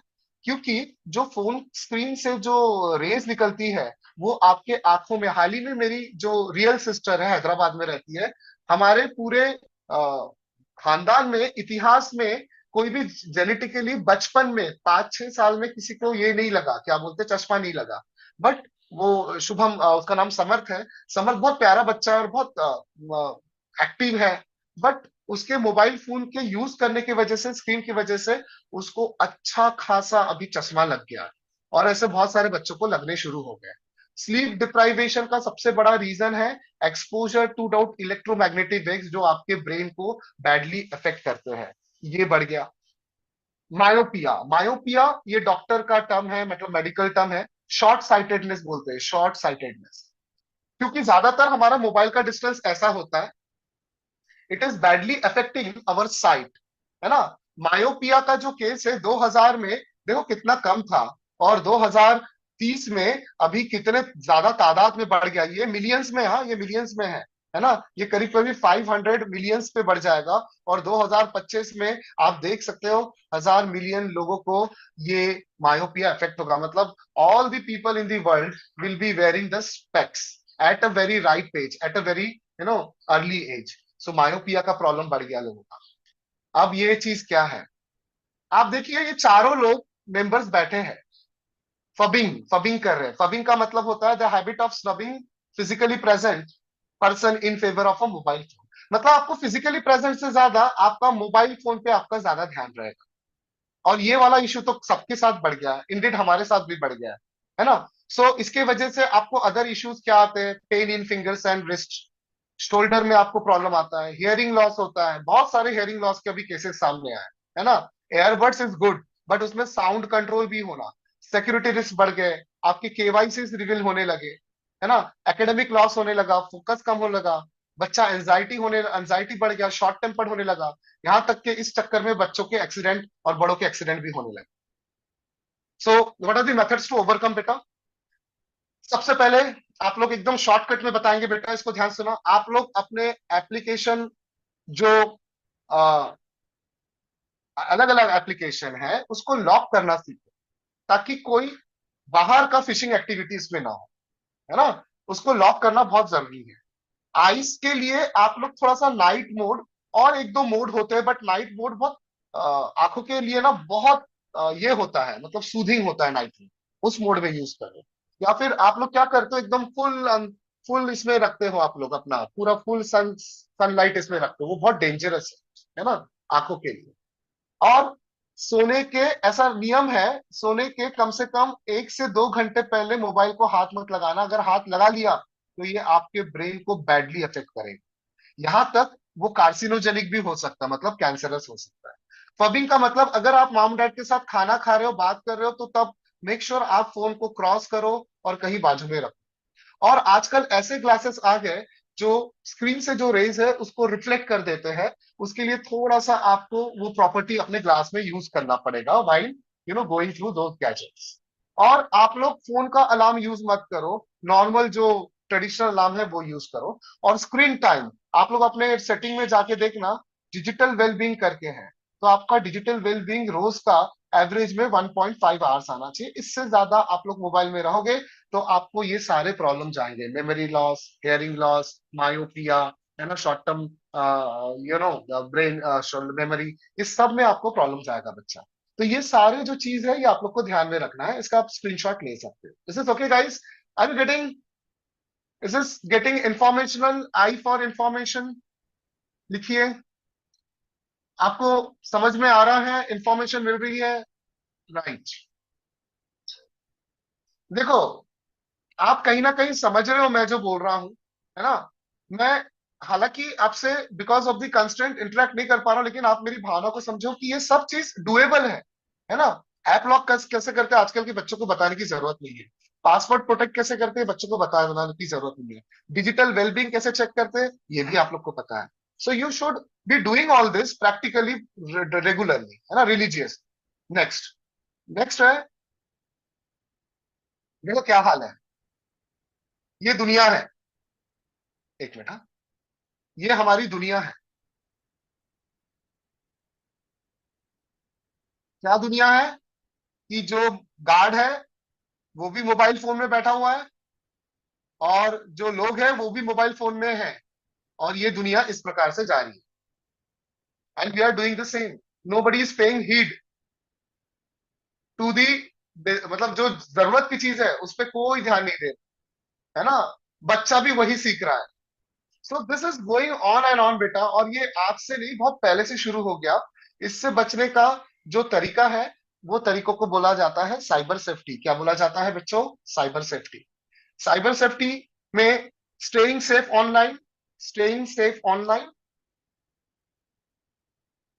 सोशल नेटवर्किंग, इंस्टाग्राम, बड़ों के लिए फेसबुक, इंस्टाग्राम बच्चों में सबसे बड़ा बस है, स्नैपचैट, ट्विटर, बेसिकली जो जो मेन मेन लाइनर्स है। और एक लिंक्डइन होता है, या फिर यूट्यूब लिखिए, लिंक्डइन बहुत प्रोफेशनल होता है। आई वुड अप्रिशिएट अगर आप लोग लिंक्डइन में अपना प्रोफाइलिंग करें। साइबर बुलिंग बहुत बढ़ गया। अभी मेरी हाल ही में एक स्टूडेंट आई, मैं नाम नहीं लूंगा और ना ही वो उस जगह का जहां से बिलोंग करती है, उससे बोली सर इंस्टाग्राम में मेरे एक ट्रोल करके पेज आया, एक XYZ कोचिंग का ट्रोल पेज है। उस ट्रोल पेज में मेरे फेस को के ऊपर ऐसा कुछ फिल्थी वर्ड्स लिखे थे, और उससे मैं पूरे 100 बच्चों में बदनाम हो गई, जो भी बच्चे उसमें थे। और इसके लिए मैं पढ़ नहीं पा रही हूँ। मेरे को बार बार वही ध्यान आ रहा है, वो फेस उन्होंने जिस तरीके से टैंपर करके उसके अंदर कुछ फिल्थी वर्ड लिखा था, गंदगी लिखा था, वो मेरे जहन में बार बार घूम रहा है। This is kind of cyber bullying. मतलब इंसान बदला इस तरीके से निकाल रहा है आजकल, डिजिटली बदला निकाल रहा है। सो ये अच्छी बात नहीं है। So let's start cyber security. आपका एड्रेस, फोन नंबर, है ना, सिटी, ये हर कोई को पब्लिकली बताने की जरूरत नहीं है। अगर जहां पे जरूरत है, डिजिटल फॉर्म में, कोई गूगल फॉर्म में जो ऑफिशियली आपके पास आया है ना, तो आप बताना। कोई भी पॉपअप जो होता है उसमें आप लोग अपने इंफॉर्मेशन केवाईसी नहीं दो, है ना। हमेशा याद रखना बेटा, आप लोग को हमेशा फेस टू फेस फ्रेंड के साथ बिताना है। जितना आप फोन पे बिताओगे उतना आपका ऑल्गोरिथम कौन पकड़ेगा? Dark web. डार्क वेब का मतलब होता है 3 प्रकार के वेब होता है। एक होता है सरफेस वेब, जिसको आप लोग ब्राउज करते हैं, जैसे गूगल हो गया, है ना, यूट्यूब हो गया, इंस्टाग्राम हो गया। और एक होता है surface web, deep web. Deep web जहां पे आपकी इंफॉर्मेशन ली जाती है, केवाईसी। और एक होता है डार्क वेब। ये ऐसी काली दुनिया है जिसमें आप, अगर, मैं नाम तो नहीं ले सकता, ऐसे चीज को डाउनलोड अगर कर लिए जिसमें आपका जो एक्सेस है वो एनक्रिप्टेड नहीं है, सेफ नहीं है, तो आपके सारे डिटेल्स उसको पता चल जाएंगे। क्योंकि आपके लैपटॉप के थ्रू उसका जो भी इंटरनल कनेक्शन है, मैं एकदम नई लैंग्वेज में बता रहा हूँ, उससे वो आपके सारे इंफॉर्मेशन डार्क वेब के थ्रू वो ग्रैब कर लेगा। ये डार्क वेब अनियन की तरह है ना। अनियन मतलब इसके, ये बाहर से खुलता है, अनियन के जो पील्स होते हैं, और धीरे धीरे धीरे अंदर की ओर जाता है। जब बच्चा अंदर जाता है तो वो फंस जाता है, चाहे वो वीडियो गेम के थ्रू हो, या फिर कोई ऑफरिंग्स हो, है ना, कोई डिस्काउंटिंग हो, वो फंस जाता है, और जैसे ही फंस जाता है उससे वो बाहर नहीं निकल पाता है ना। सो जो आप देखते हो वो हमेशा ऐसा नहीं होता है, एआई की दुनिया है बेटा। So never schedule offline meeting with your with online only friends, मतलब कभी भी अपने जो मीटिंग है उसको आप लोग ऑनलाइन, जो ओनली फ्रेंड्स है मतलब सिर्फ ऑनलाइन मिलते हैं उनके साथ कभी शेड्यूल मत करना, because they will get fetch your data, है ना। Be aware what you share. Next, now stay away from adult only. ये ना बहुत सारे साइट में पूछता है क्या आप 18+ हो, नहीं हो तो आप लोग उसको झूठ बोल के भी अंदर जा सकते हो, है ना। और झूठ बच के अंदर जाने के बाद ये क्या होता है, ऐसे जो बड़े लोग हैं वो ऐसे बच्चों का शोषण करते हैं। वो उनको बोलते देखो अगर तुमने ज्यादा बताया तो तुम्हारी डिटेल्स मेरे पास है, मैं पूरा आपका डिटेल्स जो सीक्रेट है ना, इन्वर्टेड कॉमर्स है, वो मैं आपको लीक कर दूंगा। तो ये बहुत डेंजरस है। तो कभी भी आप लोग 18+ वाले जो है अडल्ट ओनली वाले उस सेक्शन ऑफ द इंटरनेट में यू ऑलवेज स्टे अवे, और इसके पीछे सुपरविजन हमारे माता पिता करना चाहिए, है ना। कभी भी किसी के साथ रैंडम चैट मत करो। आजकल फ्रेंडशिप वाले चैट वाले बहुत सारे वो आ गए, मतलब चैट बॉक्स आ गए है ना, चैट रोबोट्स आ गए। आप लोग उसमें अपने इमोशन शेयर करते हो, है ना, और वो इमोशन फिर से डार्क वेब को मौका देता है कि आपकी पर्सनालिटी को जानने में। अगर बहुत इमोशनल फूल है तो आपको वो इमोशंस केटर करेगा, सर्व करेगा, परोसेगा, और आपको अपने तरफ खींच लेगा, है ना।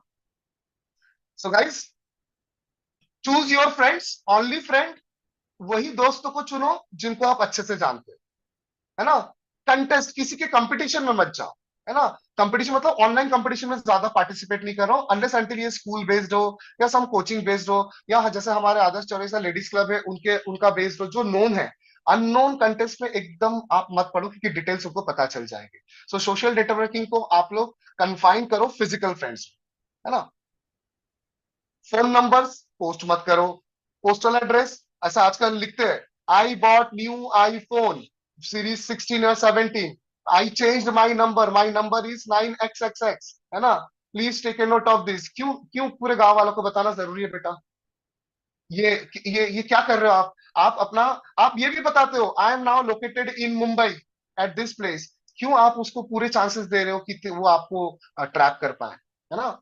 और फेसबुक में कुछ भी ऐसा पोस्ट मत करो, है ना, जिसमें आपको टैग किया जाए बार बार, है ना। Never ever post such thing जिसमें आपको बार बार टैग किया जा रहा है। Avoid such photos which reveal your location, home and school. जब भी कोई गंदा वाला फोटो आपको दिख रहा है, have this audacity to report के लिए वहां पे हमेशा एक आपको वो मिलेगा, टैब मिलेगा। और आजकल तो मोबाइल में व्हाट्सएप पे भी आप रिपोर्ट कर सकते हो नंबर को, और ब्लॉक भी कर सकते हो, है ना। अब देखिए, ये बंदा लिख रहा है just got a new iPhone, my number is this, such status should not be put. Hey man let's get together after the school at my house. ये वाला पोस्ट आप एड्रेस दे रहे हो, not done, this can not be done. So guys, cyber bullying का मतलब होता है कि बच्चों को इमोशनली, साइकोलॉजिकली, फाइनेंशियली क्या करना, बुली करना। इमोशनली, साइकोलॉजिकली, फाइनेंशियली बुली करना। मैंने जो एग्जांपल दिया था हैदराबाद वाला, वो फाइनेंशियल बुलिंग था एक तरीके से। सो साइबर प्रीडेटर्स आपका इस्तेमाल करते हैं, वो आपको अपना आहार बनाते हैं। So what are the solution and strategies? Always do believe in team work, है ना। खुद से मत करने की कोशिश करो। Take help of each other, parents, communicate, cooperate, है ना। And deal with your immediate near and dear ones, है ना। अननोन लोगों से बात मत करो ज्यादा। फिशर ईमेल तो बहुत आते हैं लोगों को, है ना। इस मेल को आप क्लिक करोगे तो ऐसा हो जाएगा, ऐसा click this mail then this will happen. तो फिशर मेल्स को इमीडिएटली रिपोर्ट कर दो या फिर उसको डिलीट मार दो, है ना। उसको रिस्पॉन्ड करने से कुछ भी हो सकता, आजकल हो भी रहा है ना।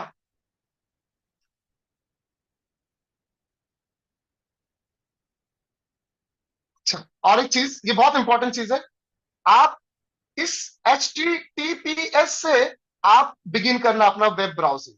HTTP नहीं करना, इसके डिटेल में नहीं जाएंगे, बस ये जान रखना, ध्यान रखना, आपका HTTPS होना चाहिए, मतलब ये एनक्रिप्टेड होना चाहिए, सेफ होना चाहिए। अगर ऐसा कुछ रहेगा तो आपका डेटा विजिबल रहेगा थर्ड पार्टी को, याद रखिएगा ये बात, है ना। This is very important. तो बच्चों फाइनली इसका एक मास्टर सॉल्यूशन देते हैं। डॉक्टर हॉवर्ड गार्डनर करके जो है, जो वर्ल्ड के वन ऑफ दी सबसे बड़े साइकोलॉजिस्ट है, साइकेट्रिस्ट है, माइंड पावर वाले हैं, वो बोलता है कि बच्चा डिस्ट्रैक्ट होने का रीजन है कि वो अपना पोटेंशियल नहीं जानता है। तो उसके 5-6 कुछ की पोटेंशियल्स होते हैं, यहाँ पे तो 9 है, कि बच्चा लैंग्वेज में अच्छा हो सकता है। जैसे अभी जिस तरीके से मैम सर लोग हिंदी में बात कर रहे थे, मुझे तो लगता है कि अगर आदर्श जो लेडीज क्लब है, अगर उसमें कभी हिंदी के ऊपर वर्कशॉप हुआ तो मैं जरूर अटेंड करूंगा। इतना फ्लॉलेसली हिंदी बोल रहे थे सभी मैम सर लोग कि मुझे वो हिंदी सीखने का अपील हो रहा था। So this is a linguistic quality. किसी का मैथमेटिकल माइंड होता है, किसी का फिजिकल एट्रीब्यूट बहुत अच्छा होता है, किसी का म्यूजिकल सेंस अच्छा होता है। अब देखिए, आपकी इच्छा तो बहुत बड़े बड़े बनने की है। किसी को मैनेजर बनना है, किसी को डॉक्टर बनना है, किसी को आर्टिस्ट बनना है, किसी को लॉयर बनना है। बट एनईपी बोलता है कि अगर ये सब बनना है तो आपके साथ बच्चों को कोलैबोरेशन सीखना पड़ेगा, आपके बच्चों को एथिक्स सीखना पड़ेगा, सोशल रिस्पॉन्सिबिलिटी सीखना पड़ेगा, health and fitness, creativity, problem solving skill, digital literacy. ये जब सब एक साथ बच्चा सीखेगा तो उसका कंप्लीट डेवलपमेंट होगा। ये नई शिक्षा नीति बोलती है। अब मुझे बताओ, इसमें सिर्फ डिजिटल लिटरेसी मतलब मोबाइल का यूज अगर हम काउंट करें 1 2 3 4 5 6 7 8 9 10, 1/10 यूज है डिजिटल। मतलब आपका सिर्फ 10% यूज है डिजिटल लिटरेसी का। 90% आपका क्या है? Creativity, communication skill, problem solving skill, thinking, ethics. तो आप सोचो, आप 90% मोबाइल को यूज कर रहे हैं, तो आपकी पर्सनालिटी कहाँ डेवलप हो रही है? और पर्सनालिटी डेवलप नहीं होगी तो भविष्य में ना ही आप एम्प्लॉयबल रहोगे, जॉबेबल रहोगे, ना ही आप कोई स्टार्टअप अपना शुरू कर पाओगे, जो आजकल बस है। तो आप देख सकते हैं, इन इन 9 लोगों में से सबसे इंटेलिजेंट कौन है? कौन बताएगा? और इनमें से किस किस ने मोबाइल का इस्तेमाल करते हैं, है ना? क्या AR रहमान जी सबसे इंटेलिजेंट है, या संदीप माहेश्वरी जी, है ना? कौन सबसे इंटेलिजेंट है बताओ? या फिर हमारे फेमस सॉकर प्लेयर, है ना? या फिर हैरी पॉटर की ऑथर, या फिर आइंस्टीन? इसका आंसर है, ये सभी अपने अपने जगह इंटेलिजेंट है ना? इंटेलिजेंस सबका अलग अलग है। आप देख सकते हैं, just a minute, J K Rowling का इंटेलिजेंस क्या था? उन्होंने हैरी पॉटर सीरीज निकाला, उनके पास लैंग्वेज का पावर था। अल्बर्ट आइंस्टीन के पास क्या था? अल्बर्ट आइंस्टीन के पास था लॉजिकल, मैथ्स में अच्छे थे। वो किस में अच्छे थे? मैथ्स में अच्छे थे, है ना? He was skilled with numbers, इसलिए वो अपने। पिकासो का क्या था? स्पेशियल था, he was good at pictures, है ना? रोनाल्डो का क्या था? काइनेस्थेटिक, बॉडी था, ये उसका इंटेलिजेंस था। रहमान साहब का क्या था? म्यूजिकल इंटेलिजेंस था। संदीप माहेश्वरी का क्या था? इंटरपर्सनल स्किल्स, बोलने की कला थी उनके पास। लॉर्ड गौतम बुद्धा जी का क्या था? इंट्रापर्सनल, अंदर झांकने की क्षमता थी, है ना? मैंने देखा, एक मतलब बहुत सारे समाज में होता है, जैसे जैनिस में अच्छे अच्छे IITians या इस्कॉन में NITians सब कुछ छोड़ के इंट्रापर्सनल बन जाते हैं, वो अंदर की जर्नी की ओर जाते हैं। तो सबका, डार्विन क्या थे? वो एक नेचुरलिस्टिक थे, मतलब नेचुरलिस्टिक इंटेलिजेंस उनका बहुत था, इसलिए उन्होंने द थ्योरी ऑफ इवोल्यूशन लिखा। तो आप सारे बच्चों को और पेरेंट्स को मेरा रिक्वेस्ट है कि आप अपने बच्चों का इंटेलिजेंस चेक करवाइए, और उसके लिए अच्छे अच्छे टूल्स है। मुझे पता है, इंडिट मैंने अपना ब्रेन मैपिंग सॉल्यूशन सरिता मैम से आज से 15 साल पहले शायद करीब करीब कराया था, या फिर 12-13 साल पहले। और वो उसमें लिखा था कि दीपांकर, आप कोई एक चीज अच्छे से नहीं, 2 चीज अच्छे से, मल्टीपल चीज आप अच्छे से कर सकते हो। इसलिए मैं जब एक एक चीज करता है ना, तो मैं, मेरी क्रिएटिविटी कम हो जाती है। तो मैं मैथ्स भी पढ़ाता हूँ, मैं मोटिवेशनल स्पीकर भी हूँ, और मैं आजकल एडटेक इंडस्ट्री के लिए एज अ कंसल्टेंट भी काम कर रहा हूँ, और ये तीनों बहुत अच्छे से कर रहा हूँ। जब तक कि मैं एक चीज कर रहा था तो मैं उतना अच्छा नहीं कर रहा। तो ये मुझे पता चला प्रॉपर सॉर्ट आउट करके through some tools.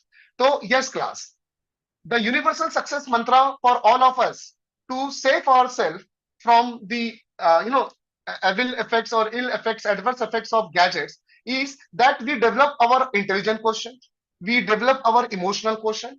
Intelligent question कैसे डेवलप होगा? जब आप फोकस करोगे anything which is related to logic, math, science, including हम लोग SST भी बोल सकते हो। आपका स्पिरिचुअल क्वेश्चन, है ना?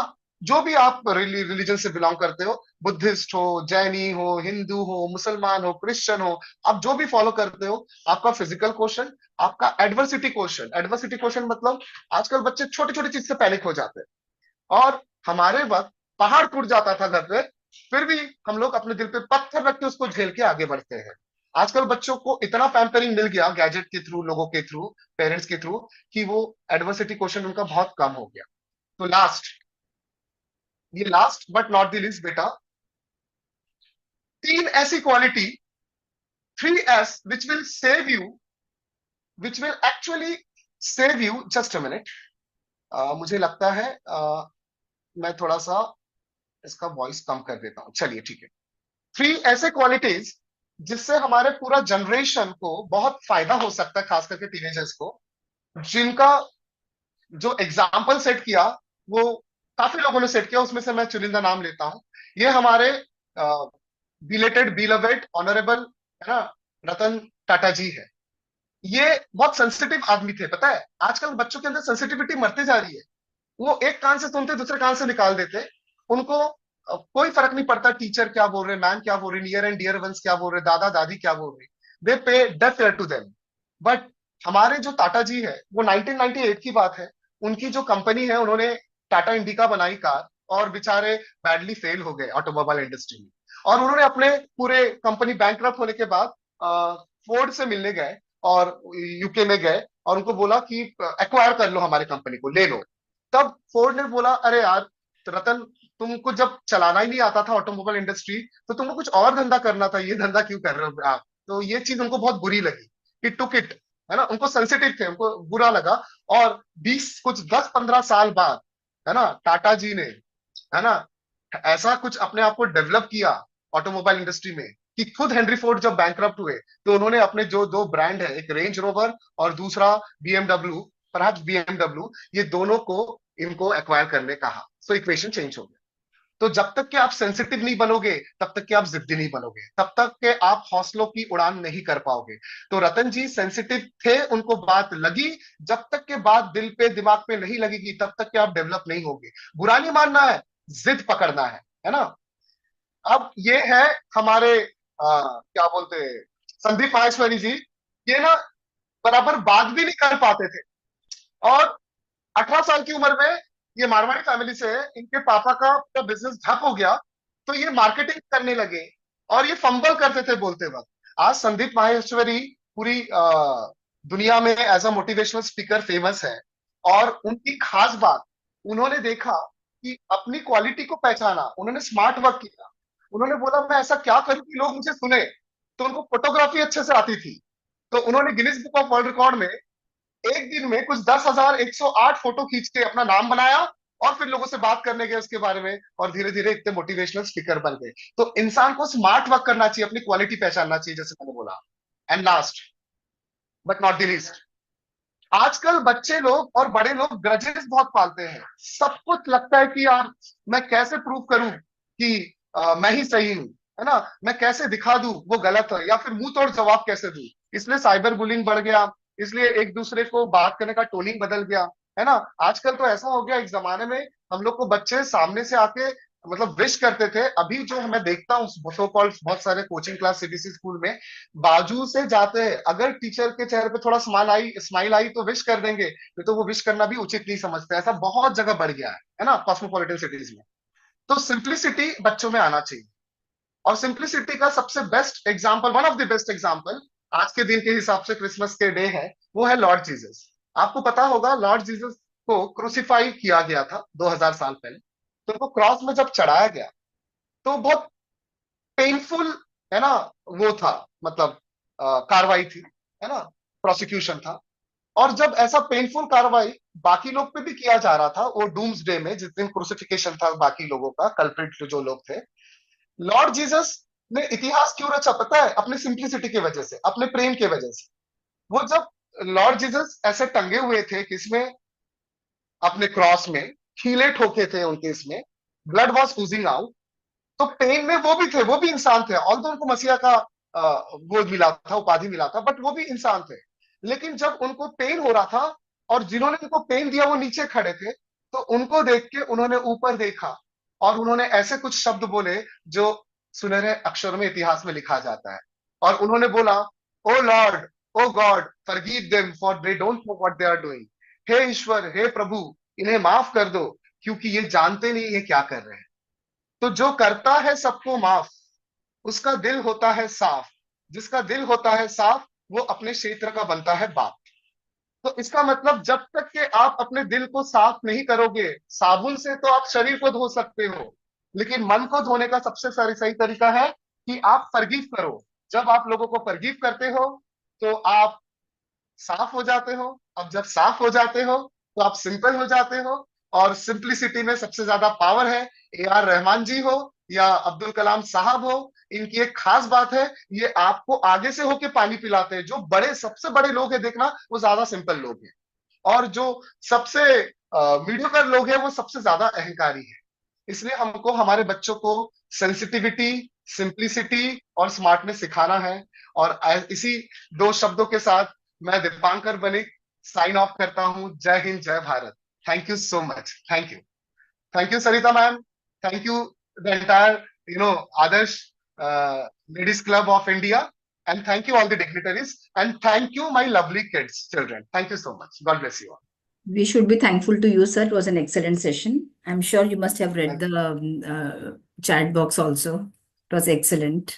Yes. Thank you, ma'am. Thank you. Over to Kalpita ji. धन्यवाद दीपांकर जी। आपने शुरुआत की, कभी महक की तरह गुलों से उड़ते हैं, कभी पर्वतों पर धुओं से उड़ते हैं, हम पंखों से नहीं हौसलों से उड़ान भरते हैं। आपने जो लोगो है हौसलों की उड़ान, उसे सार्थक किया। आपने बहुत ही सरल शब्दों में अपने विषय का यहाँ पर विवरण दिया, और आपने मोबाइल के गंभीर प्रभावों को बताया, और ये बताया कि बच्चे भारत की नींव है। दीपांकर जी, आदर्श चौरसिया लेडीज क्लब आपके उज्जवल भविष्य की कामना करता है और आपके प्रति शुभकामनाएं देता है कि आप निरंतर ऐसे ही आगे बढ़ें, और आपसे ये अपेक्षा करता है कि भविष्य में भी आप हमारे समाज से जुड़े रहेंगे। हम ऐसी आपसे आशा करते हैं, क्योंकि ये विषय जो है वो हमेशा गंभीर है और ये समय की मांग है। धन्यवाद, बहुत बहुत आभार, कृतज्ञता दीपांकर जी।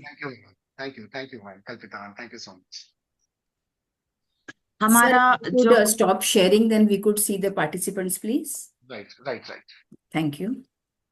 Thank you. कोई पेरेंट्स या कोई भी किसी तरह के प्रश्न या अपनी समस्याओं का समाधान अगर दीपांकर जी से चाहते हैं तो प्लीज हैंड रेज करें और बताएं। आप एकदम on behalf of your kids भी पूछ सकते हैं, थोड़ा सा टेक्निकल सवाल भी पूछ सकते हैं। जैसे मैंने मालवेयर्स, फिशिंग, ये सब नहीं वर्ड यूज किया।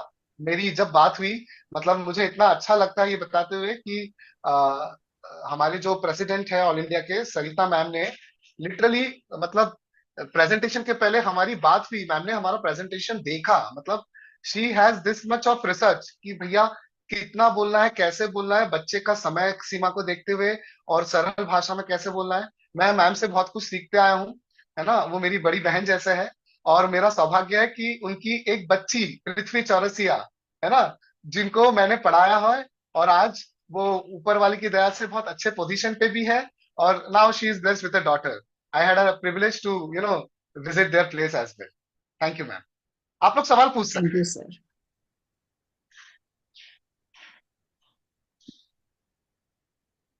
शारदा, आप अनम्यूट कर लीजिए अपने आप को। Good morning ma'am. फटाफट पूछिएगा, शॉर्ट, ताकि सर ज्यादा से ज्यादा सवालों का जवाब दे सकें। Okay. I want to ask that I can save my Instagram and Snapchat ID. You can you save your Instagram and Snapchat ID? Yes. How can? हाँ, I told you it is an app lock. App lock के लिए आपको क्या करना पड़ेगा, है ना, आपको ना सेटिंग में जाना पड़ेगा। कहाँ पे जाना पड़ेगा? सेटिंग में। सेटिंग में जाने के बाद वहां पे प्राइवेसी पॉलिसीज में आपको दिख जाएगा। इतना स्मार्ट वर्क आप लोग कर लोगे नहीं तो I will share a video with Sarita ma'am, Chaurasia ma'am, तो वो आपसे शेयर कर देगी कैसे कर। बट मैंने आपको प्रोसेस बता दिया दैट प्रिवियस सेटिंग में जाके you need to explore and you will get it, है ना, वेरी यूजर फ्रेंडली। हाँ, Thank you. नेक्स्ट, वेलकम बेटा। आपको यदि सवाल पूछने हो कोई तो प्लीज हैंड रेस करिए। हैंड रेस कीजिए और अनम्यूट भी कीजिए। जी ma'am, yes Meera ma'am, Hello, आपकी good आवाज नहीं आ रही। Yes, Anvi, Anvi is there. Anvi पूछो uh, बेटा। good morning, sir. Actually, I want to ask, when we open our phone, so sometimes we pop up some videos or else, but then हाँ, when we don't want to do that thing, but we are doing that. We can't control that. So what should we do on that? Anvi, very good question. सबसे पहली बात, mobile में जितने भी notifications आते हैं, पहले मैं सबको बोलना चाहूंगा, हमारे माननीय जो पालक वर्ग है वो भी ध्यान दीजिएगा। उसमें एक ऐसा गियर जैसा साइन आता है सेटिंग, उस नोटिफिकेशन को ऐसे करके आप जब ऐसे स्क्रॉल करोगे तो सेटिंग में लिखा रहता है टर्न ऑफ ऑल नोटिफिकेशंस।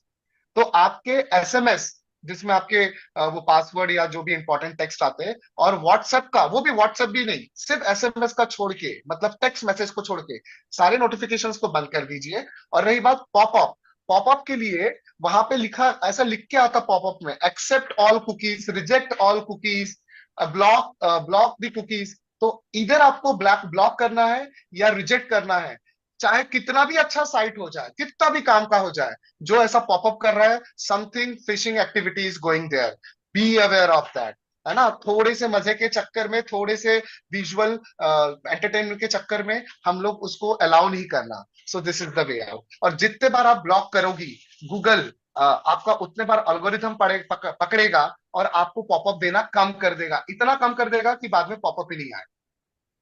ऐसा is it okay Anvi? Yes class. Excuse me, sir. हाँ, थैंक यू अनवी। हाँ बोलो बेटा। अर्पित। अर्पित, you can unmute yourself please. Excuse me, sir. Can you please share the PPT that you have shown? I had logged in it with my brother's ID. What's your good name बेटा? What's your good name? The person who asked the question. बच्चे आपका नाम? Okay, I will surely share this with Sarita ma'am. जो भी बच्चे ने सवाल पूछा है अभी मैं उनको बता दूं कि ये पूरा सेशन रिकॉर्ड हो गया है, इसको थोड़ा सा एडिट करके इसको यूट्यूब पे अपलोड कर दिया जाएगा। तो जिन लोगों ने आज मिस कर दिया है उनको पूरा के पूरा तो नहीं मिलेगा, क्योंकि खुद सर की बातें डायरेक्ट सुनना वो अलग ही चीज है, लेकिन हम उसको यूट्यूब पे जरूर डाल देंगे। Perfect. नेक्स्ट, अर्पित आप कुछ पूछना चाह रहे थे? Ma'am, yeah, I was saying that I want okay that okay, अच्छा, you were the feedback. Same person, fine fine, no issues. जो पेरेंट्स यहाँ बैठे हैं वो भी सवाल पूछ सकते हैं। We have got 5 minutes।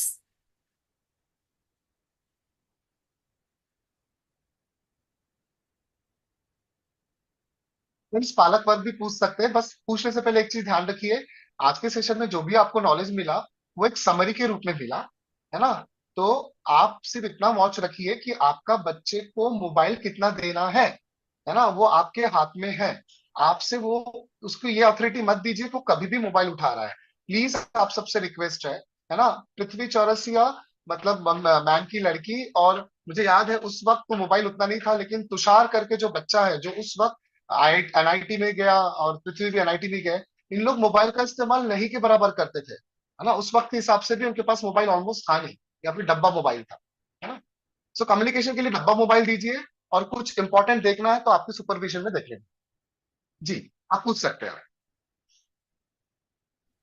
Sir मैं एक सवाल पूछना चाहती हूँ। आपने डीप वेब और डार्क वेब के बारे में बताया, लेकिन थोड़ा सा सुपरफिशियली बता दिया। तो बच्चे बहुत ज्यादा भी ना घबराएं, लेकिन उसमें फंसे ना।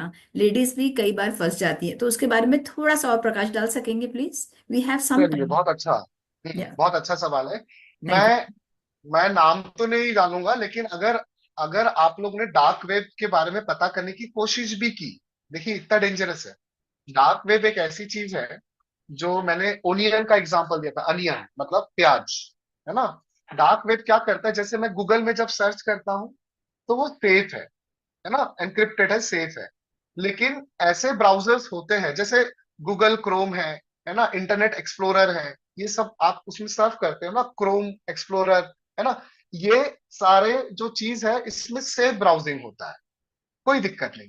लेकिन ऐसे ब्राउजर्स हैं जिसमें आप पैरेलली ब्राउज कर सकते हो, और आपको वो सारे चीज उसमें सर्व किया जाता है जो बहुत ज्यादा आपके प्रति मतलब आपके नेचर को मैच करता है ना, आप जो चाहते हैं।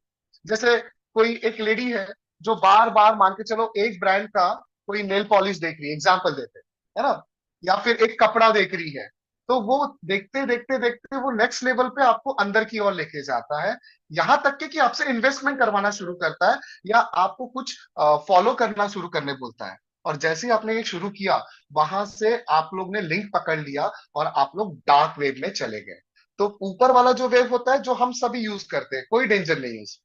लेकिन उस ऊपर वेव का यूज करते हुए आपने अगर डार्क वेव के बारे में पता किया, तो वहां से आपका सफर डार्क वेब पर शुरू हो जाता है। सो ब्राउजिंग हैबिट बहुत इंपॉर्टेंट होता है। इसलिए आप क्या सर्च करते हो, क्या नहीं करते हो, ये सर्च हिस्ट्री में जाके आप खुद चेक कर लेना खुद को, और आपके बच्चों का भी हिस्ट्री चेक करना। वैसे हमारे बच्चों को हिस्ट्री डिलीट करना आता है ना। तो मेक श्योर कि आप डिलीट करने से पहले बच्चों को ऐसा कुछ इंस्ट्रक्शन दो कि आप देख पाओ, मुझे डिलीट करने से पहले तू दिखाना क्या देखी है कर। ये important. I hope I have answered to some extent ma'am. यदि और कोई सवाल नहीं है, वो तो एक प्रूफ होता है कि सर का सेशन इतना अच्छा था। अच्छा, मीरा जी आप कुछ पूछना चाह रहे हैं क्या? मीरा जी के सवाल प्लीज। के बाद में मैं चाहूंगी सिर्फ 2 या 3 हमें फीडबैक मिले कि ये सेशन आपको कैसा लगा। अरुण भैया भी हैं यहाँ पे आजमगढ़ से, मैं चाहूंगी कि वो भी फीडबैक दें। पहले हम मीरा जी से पूछ लेते हैं। एक्चुअली मुझे ये पूछना था, मेरी एक फ्रेंड है, उसका मतलब अभी रिसेंटली फोन हैक हुआ था। मतलब उसकी ही एक फ्रेंड का एक वीडियो लिंक का मैसेज आया था, पर उसका फोन हैक हो गया और उसके मतलब पूरी सारी इंफॉर्मेशन मतलब चली गई। तो सर मतलब ऐसी चीजों को हम कैसे रोक सकते हैं? ये चीज को बोलते हैं साइबर क्राइम। इसको कोई नहीं रोक सकता बेटा, इसका आंसर है कोई नहीं रोक सकता है। इसलिए थोड़ी सी आपकी फ्रेंड को बताइएगा, अनवी बेटा, अपनी जो हैंडलिंग ऑफ गैजेट्स उसको कम करें। आप जितने गैजेट में रहते हो उतना प्रोन रहते हो, you are more prone to this cyber predators. Predators मतलब वो शिकार ढूंढते रहते हैं, कौन है मेरा शिकार। अरे यहाँ तक कि आप ध्यान दीजिएगा सारे पालक पर, आपका जो वाईफाई है वो भी सिक्योर्ड होना चाहिए। अगर आपका वाईफाई सिक्योर्ड नहीं है तो उसमें क्रॉस कनेक्शन होके आपके डेटा को वो ले सकता है। तो वाईफाई को सिक्योर करने के लिए बड़ा सिंपल है, आपका जो इंटरनेट प्रोवाइडर है उससे बात कीजिए, है ना। और अनवी बेटा, आपके जो दोस्त है ना, उनको बोलना जब जब ऐसा होता हो, तो इसको रोक नहीं सकते, साइबर क्राइम तो बढ़ेगा, बट आप साइबर क्राइम इन्वेस्टिगेशन जो रिपोर्ट सेल है, ऑफिशियल इसका साइट है, आई am not remembering the exact site, लेकिन आप डालोगे गूगल में आ जाएगा। उसमें आप इसको ऑनलाइन रिपोर्ट कर सकते हो और एफआईआर तक लॉन्च कर सकते हो फिजिकली जाके नियर बाई पुलिस स्टेशन, और वो फिर साइबर क्राइम डिपार्टमेंट से कोऑर्डिनेट करके उसको ट्रेस आउट कर लेती है। आजकल साइबर क्राइम का सॉल्यूशन निकल चुका है टू ग्रेटर एक्सटेंट, तो डरने की बात नहीं है, बट रिपोर्टिंग करना जरूरी है। कोई भी एनामलस चीज हो रही है, कुछ भी अनडिजायर्ड चीज हो रही है, तो इमीडिएटली रिपोर्टिंग करना अपने बड़ों, तब जाके ये चीज स्क्रैच कर पाएंगे। समय जितना ज्यादा जाएगा उतना डिफिकल्ट हो जाएगा साइबर क्राइम को रिजॉल्व करने। इमीडिएट रिपोर्टिंग जरूरी है सबके तरफ से। Any I other hope I have questions? Answered.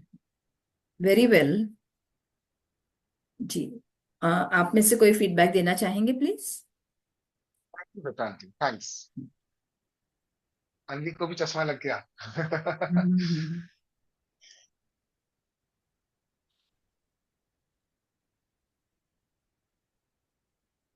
यहाँ कोई मथुरा से ब्रज भैया बात करना चाहते हैं, या फिर स्टूडेंट है? यस बोलिए।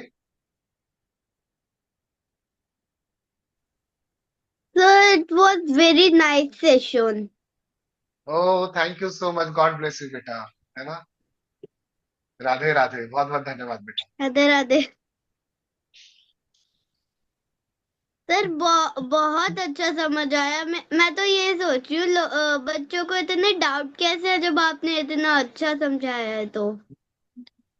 Thank you for that recognition बेटा, गॉड ब्लेस यू, धन्यवाद। डाउट्स तो आते ही है बेटा, सवाल तो आते ही है ना।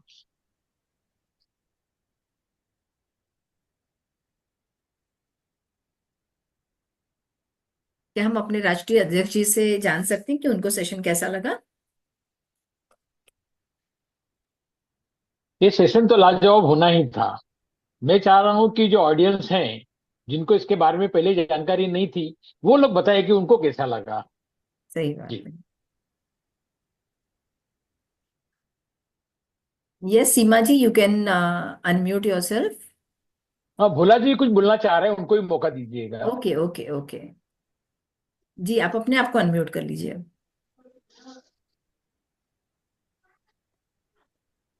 सर आप एक्चुअली अनम्यूट नहीं है, इसलिए आप सुनाई नहीं दे पा रहे हैं।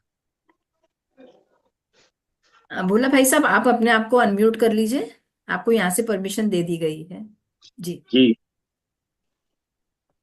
मैं आज सभी लोगों को दिल से मैं हार्दिक स्वागत करता हूं कि ऐसा प्रोग्राम 20 वर्ष से मैं इस रमेश भैया के साथ में हूं, लेकिन इस तरह का प्रोग्राम आज तक मुझे न सुनने को मिला था न देखने को मिला था। क्योंकि जो ज्ञान गंगा के आज इस प्रोग्राम में हमें जो जानकारी मिला, आज मैं शुरू से और लास्ट तक पूरा मैं सुना हूं। मैं प्रयास करूंगा कि जब जब यह सेशन चलेगा, प्रतिदिन अगर कोई काम न रहे तो मैं आपका ये सेशन सुनूं। ये मेरा, क्योंकि इससे मैं नहीं, मैं अपने परिवार को भी सुधार सकता हूं, ऐसा मुझे लग रहा है। और अपने जितने लोग हमारे करीबी हैं उनको मैं कुछ जानकारियां मैं भी दे सकता हूं।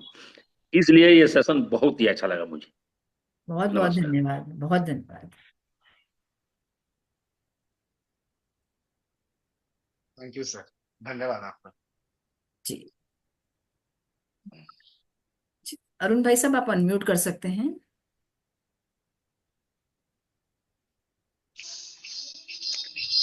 जी, आप सभी लोगों को बहुत बहुत धन्यवाद। बहुत अच्छा प्रोग्राम रहा है। और इतना, जैसे कहा जाता है ना कि learning is a continuous process, तो मैं सभी बच्चों से यही कहना चाहूंगा कि आज जितना सर ने बताया है उतना हम ग्रैब करें, उस पर अमल करें, तो इस प्रोग्राम की सार्थकता बढ़ जाएगी। अदरवाइज इसको जितना भी हम सुनते जाएंगे, बात करते जाएंगे, बहुत सारी बातें हो जाएंगी और पता चलेगा कि जो इसका एलिक्सर है, जो कंटेंट है, वो फिर हम मिस कर जाएंगे। तो उस पर हम लोगों को फोकस करके अपने बच्चों में और समाज में जो लोग भी इन समस्याओं से ग्रसित हैं वो उस पर अमल करें। आप रमेश भैया जी का, दीदी जी का, भोला भैया का और सर का और समस्त टीम का बहुत बहुत धन्यवाद कहना चाहूंगा। बहुत अच्छा सेशन रहा है। धन्यवाद दीदी।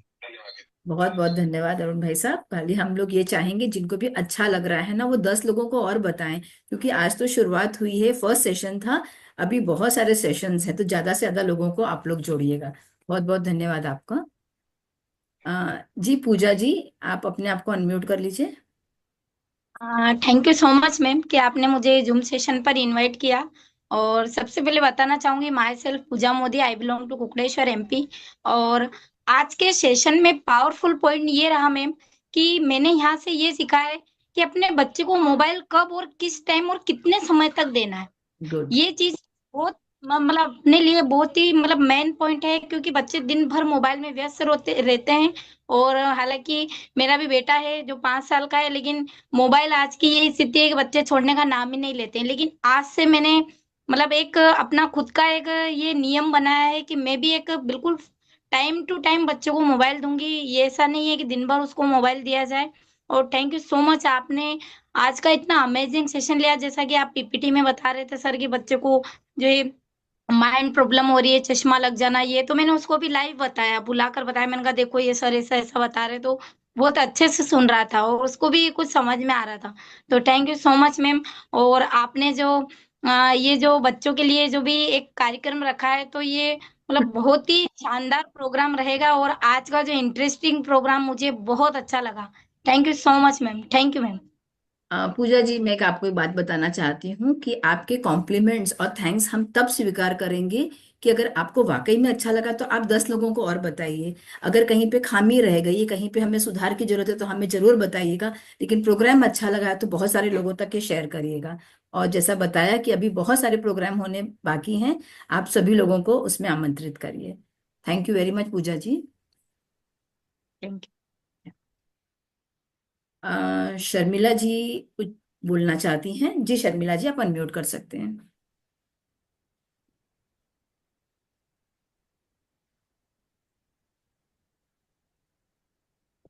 सभी को नमस्कार। उपस्थित हमारे राष्ट्रीय अध्यक्ष रमेश जी चौरसिया एवं हमारी संस्थापिका अध्यक्षा सरिता जी चौरसिया को भी नमस्कार। उपस्थित सभी पदाधिकारियों को भी नमस्कार। यह जो प्रोग्राम आज हमने देखा है, सॉरी, दीपांकर जी को भी बहुत बहुत नमस्कार। आज का जो प्रोग्राम उन्होंने जो सेशन लिया है, ये सेशन बच्चों के साथ साथ बड़ों के लिए भी बहुत ज्यादा जरूरी है। और जिन लोगों ने भी ये सुने हैं, इसको ज्यादा से ज्यादा वायरल करिए और बताइए कि मोबाइल का क्या यूज होता है और क्या नहीं करना चाहिए। यहाँ पर मैं एक चीज बताना चाहूंगी कि जो मोबाइल जो है, ये माँ बाप खरीदते हैं और बच्चों के हाथों में देते हैं, तो वो सबसे गलत चीज हो रही है। और जब भी बच्चा परेशान करता है, तब मम्मी पापा जो भी है, सबसे पहले मोबाइल बच्चों को पकड़ा देते हैं। एक चीज मैं यहाँ पर बताना चाहूंगी कि मैं नियरेस्ट में ऐसी चीजें देखी हूँ कि बच्चे खाना खाते खाते भी मोबाइल पे ही पोएम सुनते हैं, देखते हैं। ये भी चीज मुझे बहुत ज्यादा गलत लगी है और लगती है। लेकिन इस सेशन से अगर हम लोग सभी लोगों को बताएंगे इस सेशन के बारे में, तो शायद ये चीज भी कम हो जाएंगी। और बहुत बहुत धन्यवाद हमारी राष्ट्रीय संस्थापिका अध्यक्षा सरिता जी को। उन्होंने बहुत अच्छे स्पीकर को यहाँ पर लाए और सबका नॉलेज बढ़ाया है। तो धन्यवाद, बहुत बहुत बहुत धन्यवाद सरिता जी आपका भी, और बहुत बहुत धन्यवाद दीपांकर जी आपका भी। धन्यवाद मैम। बहुत बढ़िया feedback Sharmila ji, thank you so much. अब हम कार्यक्रम के अंतिम इसमें चलेंगे। Kalpita ji, hand over to you please. धन्यवाद सरिता जी, और बहुत बहुत धन्यवाद अगेन दीपांकर जी कि आपने इतनी महत्वपूर्ण जानकारी दी है, क्योंकि हर घर में हर पेरेंट्स और हर बच्चा जो है वो इस समस्या से जूझ रहा है, और हम अपनी वास्तविक पहचान को खो चुके हैं। तो निश्चित रूप से आप एक बहुत बड़ा समाज को बदलने का, और खास तौर पे जो हमारी नींव है बच्चों को परिवर्तित करने का काम कर रहे हैं। तो हम ईश्वर से प्रार्थना करते हैं कि आपको शक्ति और सामर्थ्य दोनों प्रदान करें। धन्यवाद Deepankar ji. Thank you ma'am. आगे। Thank you.